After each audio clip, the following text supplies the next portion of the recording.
নমস্কার বন্ধুরা, কেমন আছো তোমরা সবাই? আশা করছি সবাই খুব ভালো আছো। আমার একটি নতুন ব্লগে তোমাদেরকে স্বাগত জানাই।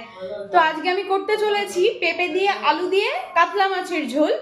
তো কন্টিনিউ ভিডিওটা দেখতে থাকো, স্কিপ না করে। হ্যালো এভরিওয়ান, কোথায় সবাই? তো চলে এসেছি আজকে।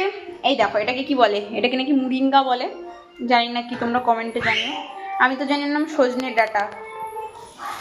আর এটা হচ্ছে যে পেঁপে, এটা হচ্ছে টমেটো, এটা হচ্ছে রসুন, আর এর ভেতরে আছে হলো তোমাদের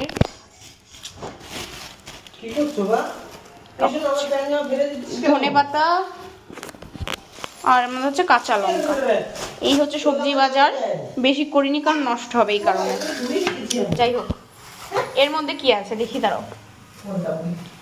এর মধ্যে মাছ আর চিকেন আছে, এই যে একটাতে মাছ আর একটাতে হচ্ছে চিকেন।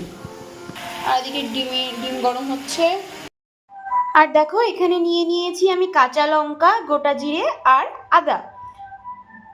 তো বন্ধুরা চলো, এখন আমি পেঁপেটাকে সুন্দরভাবে কেটে নিই। তো আমি পেঁপে দিয়ে আলু দিয়ে মাছের ঝোল করব। তো আমি ফার্স্ট টাইম আজকে পেঁপে দিয়ে আলু দিয়ে মাছের ঝোল করছি। এর আগের বার আমি ডাল করেছিলাম পেঁপে দিয়ে, কিন্তু মাছের ঝোল করা হয়নি।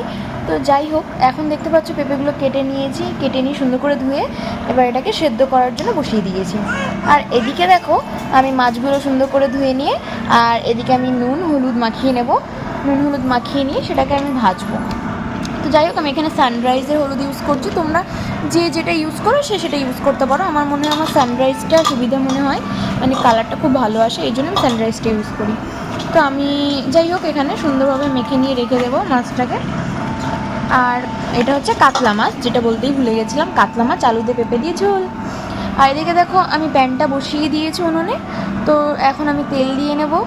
তেল দিয়ে নিয়ে যতক্ষণ না গরম হয় ততক্ষণ আমি এটা গরম করব। আর এদিকে দেখো, আমি পেঁপেটাকে সেদ্ধ করছি। আর এদিকে দেখো, তেলটা গরম হয়ে যাওয়ার পরে আমি মাছটাকে ভাজার জন্য একটা একটা করে মাছ দিয়ে দেবো তেলের ভেতরে।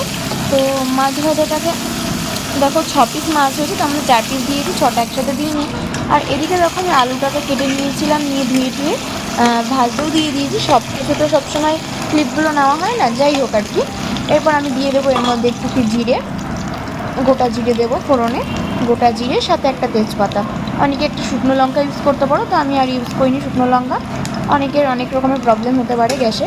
তো যাই হোক, এখন আমি সুন্দর করে এটাকে ভেজে নেবো আলুটাকে। এবার আলুটাকে ভেজে নেওয়ার পরে দেখতে পাচ্ছি যে